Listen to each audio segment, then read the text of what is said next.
The Bahamian economy has made a turnaround. Bahamas Mortgage Corporation is looking to resolve backlogs, and the Minister of Health and Wellness says we're not in the clear of the fourth wave as yet. Good evening, everyone. I'm Tyler Simonet with your JCN News for this Monday, January 31st. After examination of available data through the fourth quarter of 2021, the Bahamian economy has begun a significant turnaround from the adverse impact of the COVID-19 pandemic. This much coming from Governor of the Central Bank of the Bahamas, John Rowell, during the quarterly economic briefing held this morning. Despite this, it still reflected the lagging pace at which international tourism is recovering relative to other pandemic-stricken activities and risks that continue to be present from fluctuating COVID-19 conditions. Alongside tourism, the Bahamas benefited from sustained foreign investment inflows, including expansion in high-end real estate activity that have contributed to increased construction sector activity. These trends are helping to support resumed employment for displaced workers and improve financial outcomes for the government, though relative to a fiscal recovery that is still expected to span several years. The indicative information on employment is that it will keep closer pace with the recovery in 2022 than it did in 2021. Economic growth in 2022 is expected to exceed 5%, which would be significantly stronger than the recovery onset of just above 2% in 2021. For the first time in 2 years, the tourism product is positioned to experience uninterrupted business over the entire calendar period. However, according to Governor Rowell, the industry will have to wait until 2023 at the earliest to be fully recovered. In particular, neither the seasonal capacity for cruise lines nor hotels is being projected to reach pre-pandemic earning levels during the first half of 2022. Here's Governor Rowell on the Bahamian foreign exchange markets. Conditions in the Bahamian foreign exchange markets have recovered to a significantly more sustainable state. On a net basis, the private sector's reliance on foreign currency supplies from the central bank shrunk by 2/3 in 2021. Even though by the third quarter of that year, the central bank had already relaxed all of the conservation measures that were put in place early in the pandemic to protect the external reserves. As evidence of the turnaround, in 2021, there was a 40% or $1.5 billion recovery in foreign currency sales through the private sector to commercial banks. And a dominant majority of this was due to the resumption of tourism activity. Likewise, with the economy reopened, domestic demand for foreign exchange that was purchased from commercial banks also recovered sharply by 27% or by $1.1 billion. Additionally, the Bahamas would have experienced a net reduction in the external reserves of $167 million in 2021. In summary, the outlook is for stronger growth in 2022 as the calendar year impact of the economy's reopening takes hold. Elements of rebuilding are also expected to maintain above growth. Elements of the rebuilding are also expected to maintain growth above average in 2023, though less accelerated than in 2022. In its monetary policy posture, the central bank will continue to accommodate strengthening domestic demand for foreign exchange and therefore concede some reduction in the external reserves in the near term. This includes expanding capital market transactions through the investment currency market. The central bank also expects the environment to be less reliant on government financing in foreign currency as private sector inflows continue to strengthen. The Bahamas Mortgage Corporation is looking to resolve backlogs and arrears, according to the BMC's new chairwoman, Barbara Cartwright. Mrs. Cartwright telling reporters recently that she hopes to resolve the backlog of mortgage applications that she met at the institution. She also says she wants to reduce the amount of arrears the corporation has on the books. According to Mrs. Cartwright, about 180 persons had applied for mortgages, 90% of which were already fully qualified. Arrears, on the other hand, Mrs. Cartwright says were due to the pandemic, job loss, and other reasons.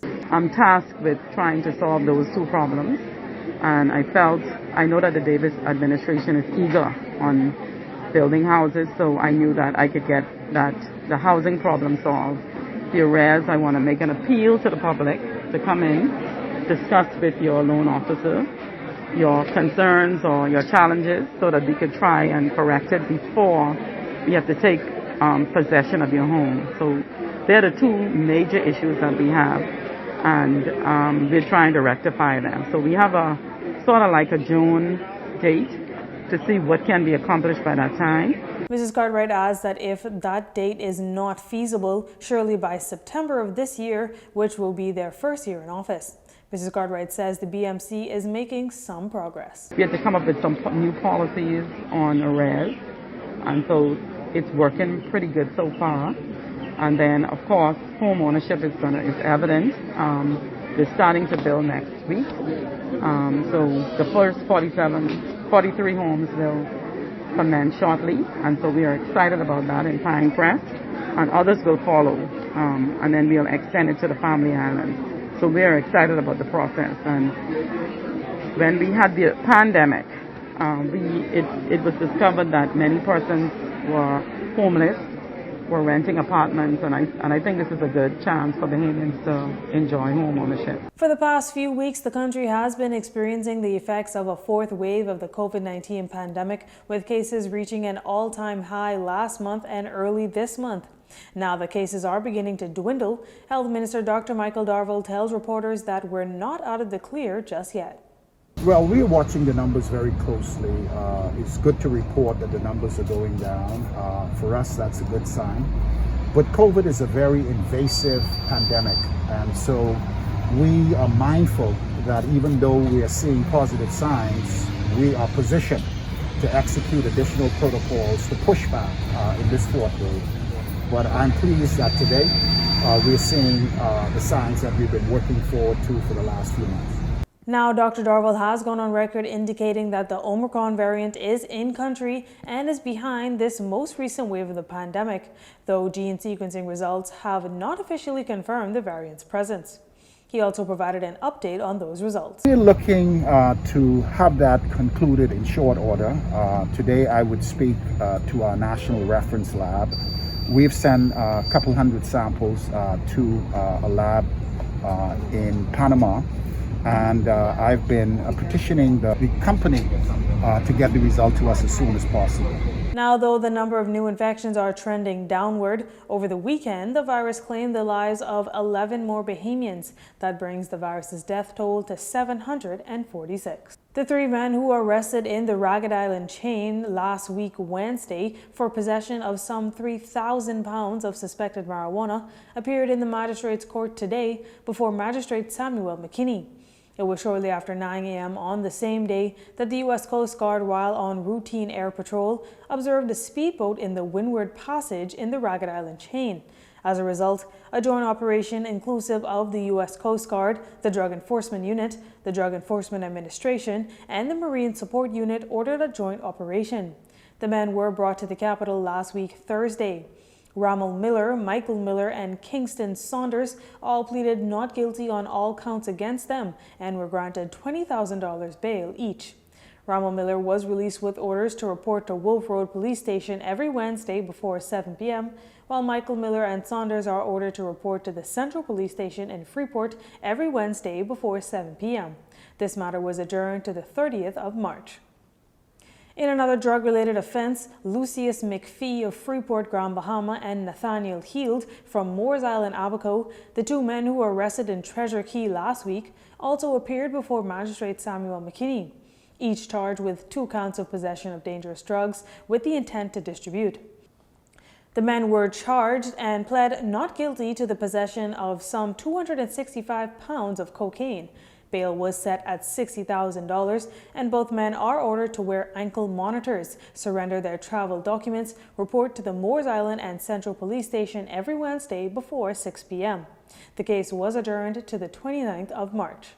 The pilot in command of a small aircraft that crashed in waters approximately 9 miles off of New Providence this morning has been rescued by responding Royal Bahamas Defense Force vessels. The Air Accident Investigation Authority reporting that shortly after 10 a.m., a Piper Cherokee registration number N1215H departed the Lyndon Pinling International Airport en route to Fort Lauderdale's Executive Airport with 1 person on board. Shortly after departure, the pilot advised of an engine failure and made an attempt to return to the field but crashed into waters. A search and rescue was initiated, and luckily the pilot was rescued by an RBDF vessel and is en route to the capital to receive medical attention. And police giving an update this morning into the investigation of the murder of 21-year-old Heavenly Tervius. The young mother was shot and killed on January 22nd at her home on Miami Street. We're told that the Attorney General Office has agreed with the conclusion and recommendation of the Criminal Investigation Department that Fenron Ferguson, Tervius' alleged ex-boyfriend, killed her and then killed himself. Hence, the matter will be forwarded to Her Majesty Coroner, where an inquest will be held so that the circumstances and cause of death can be presented to that court. You're watching JCN News. Stay with us.